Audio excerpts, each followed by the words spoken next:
I like how this book does their application problems because they're all really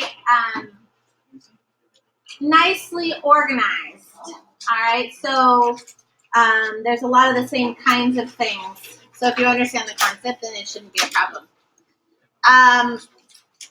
So these are application problems that are linear in nature. So again, a lot of the stuff you're going to see in this chapter has to do with applications. So we pretty much have a regular solving day, and then we'll have application solving. So for problem solving, I am always going to draw a picture. If I can draw a picture, there's going to be a picture associated. But I will say for these problems today, the best thing to do is really understand what you're trying to figure out, okay? And that comes just from reading. So here we go. Example 1. Example 1, find 2 consecutive integers. Find 2 consecutive integers whose sum is a negative 113.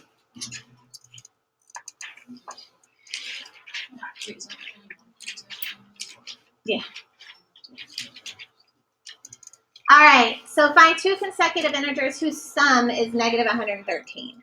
I'm doing 3 examples today, 3 word problems, 3 different kinds of word problems. You might want to look through your book to see the other examples that they give. It might be helpful as you're doing the exercises today. The first thing we want to understand is the vocabulary. So what does consecutive mean? One right after the other. Yeah, so for instance, 2 consecutive numbers would be 5 followed by 6 or 12 followed by 13. So those would be consecutive in order, one after the other. What are integers? It's positive or negative. Okay, almost. So positive or negative whole numbers.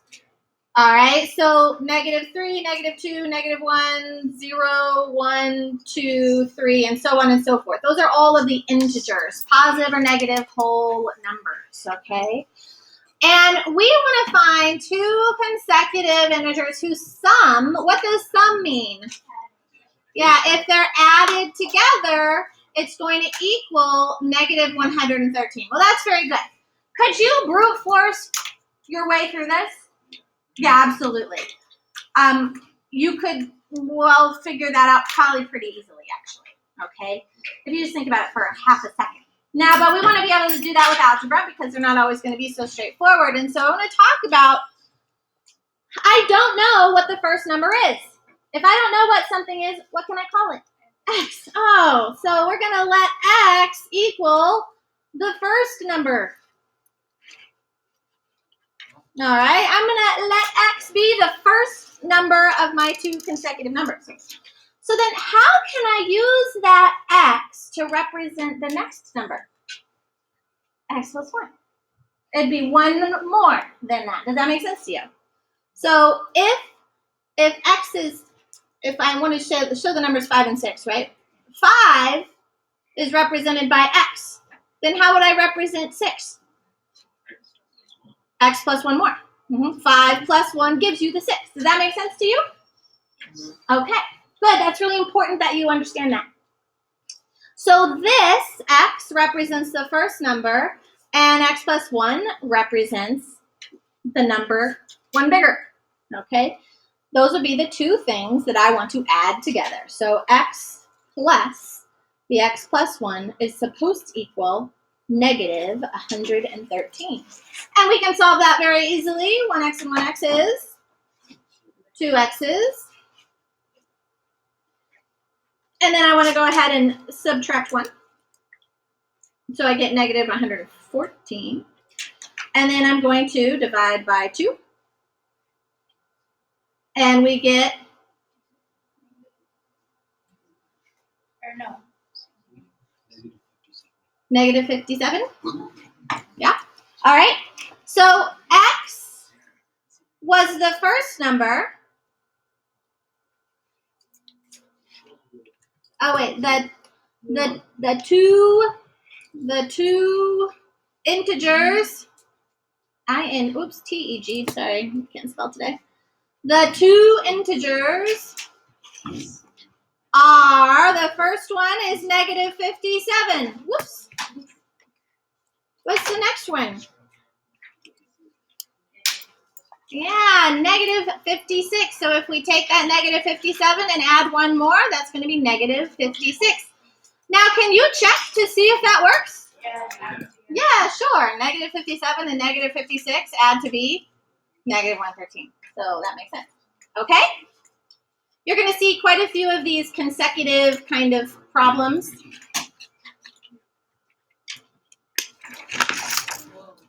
Oh my god.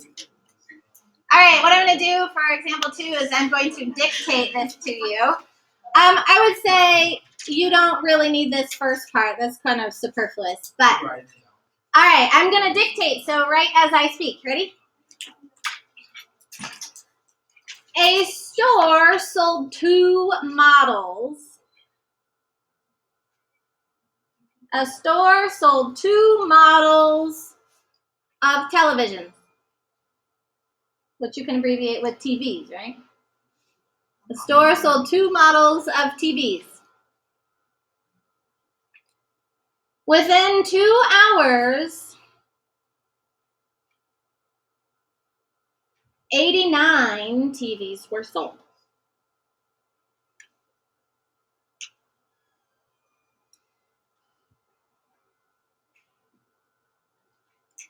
The number of 1080p models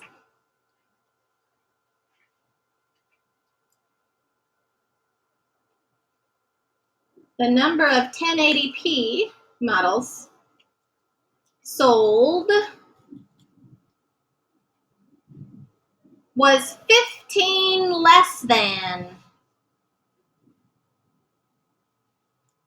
3 times the number of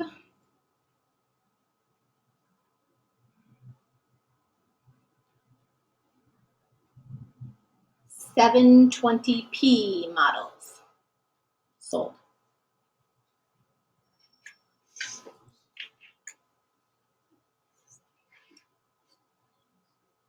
Find the number of 720p models sold.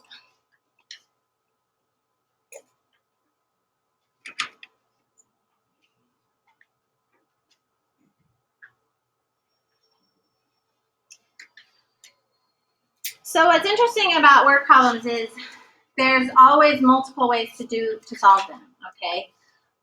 And so this one could be solved using a system, maybe, but we don't have to. So the first thing we're going to do is go to the question. What are they asking us to actually find? Yeah, how many? We want to know the number of 720p models that were sold. Okay.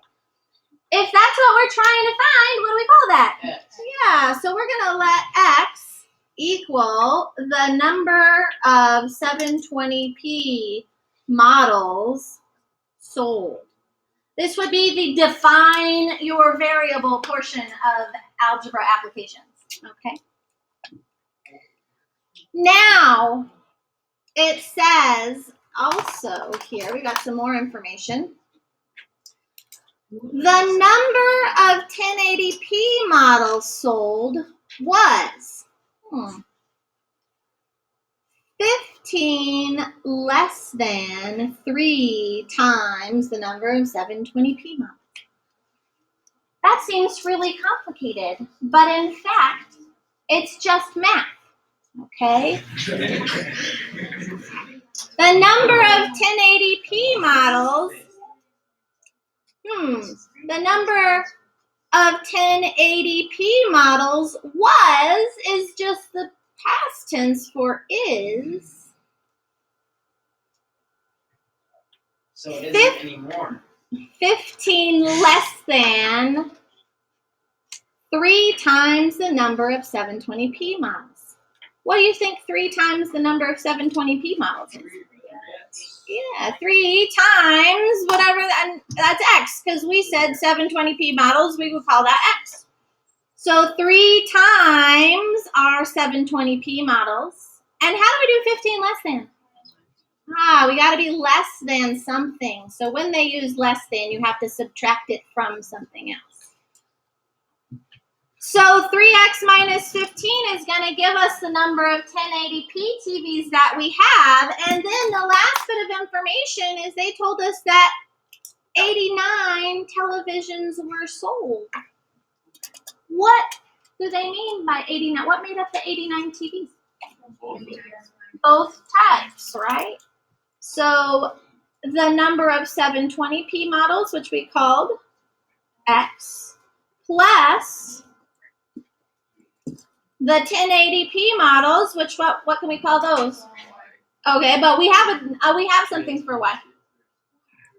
3x minus 15. 3x minus 15 represents the number of 1080p models. And what's that supposed to equal? 89, yeah. So in a lot of these problems, they have something like this where you can basically just write the math out, okay? Using the language they present. We got 1x plus 3x's is 4x minus 15 equals 89. And we're going to add 15, which is something I can't do right now. 94? 104. It's 104, yeah. And then we're going to divide by 4. 26. And what does that number 26 represent? Yeah, X was the number of 720p models. And was that what we were trying to find? Yes. So 26 720p models were sold. As a general rule of thumb, in math, we like to maintain the status quo, which means if the status was you start with words, then it should end with words. All right? If a problem starts with decimals, it should end with decimals. If it starts with fractions, it should end with fractions. All right? So that's just usually how we try and maintain things. Okay. I think the last one. Yeah. Last one. Example 3. Ed is paid time and a half. Ed is paid time and a half.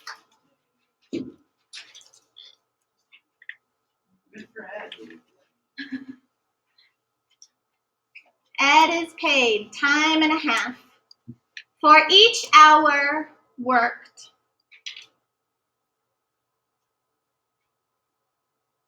over 40 hours in a week.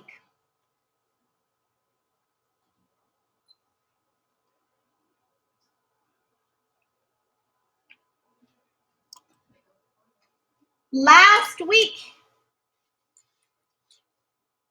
he worked 54 hours.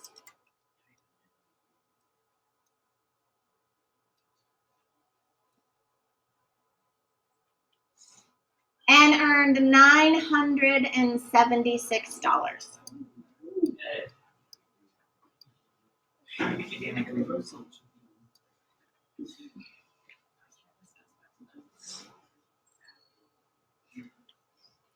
What is his normal hourly rate?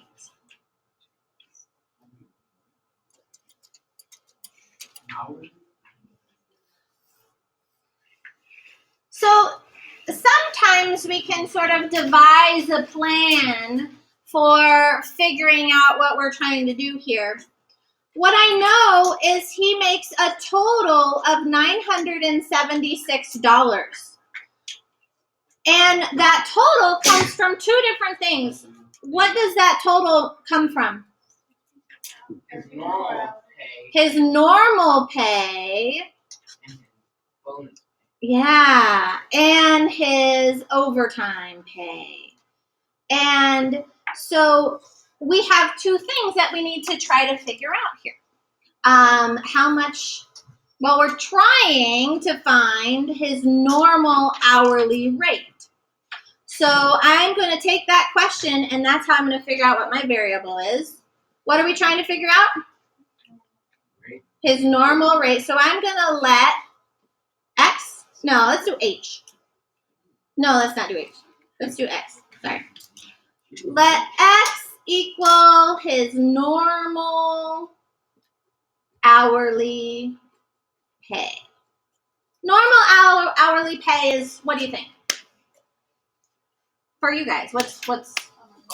like 11 or 12 bucks, right? All right. When I started working, it was 5.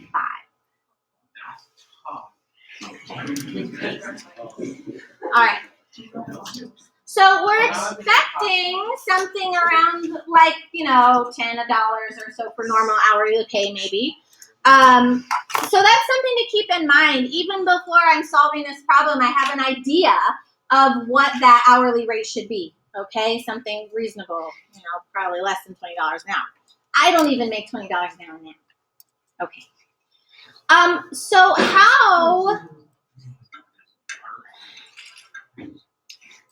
hourly pay, that's like so many dollars per hour, right? Okay. Miles per hour. That's a rate. When you have dollars per hour, miles per hour, it's called a rate. Yep. Okay. All right. And so we know he worked at his normal pay. How many hours did he work?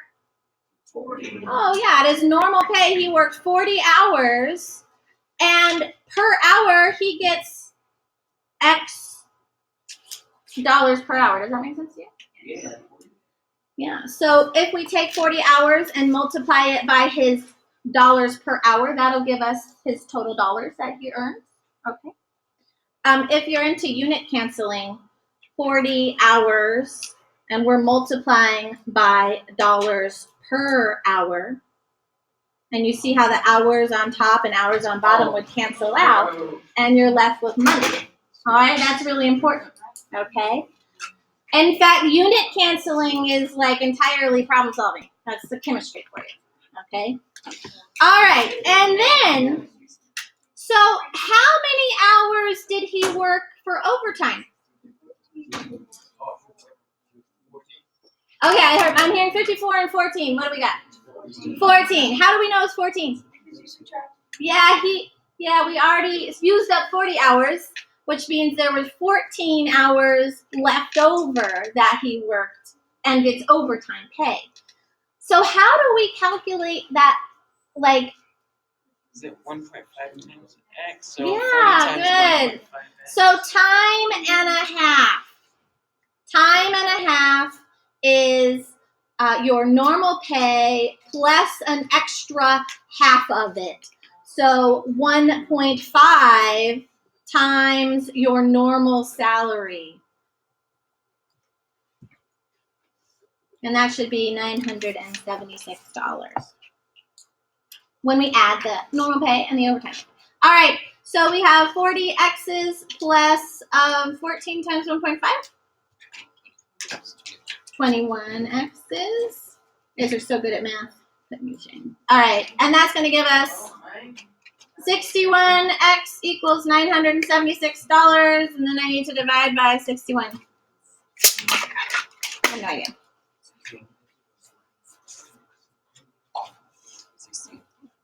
Woo, X equals 16. And what does that 16 mean? All right, his normal hourly rate is $16 per hour.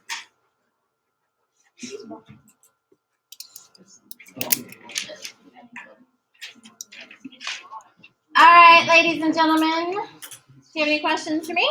Is the whole like work today gonna be question? Just like this. Yep. Yep.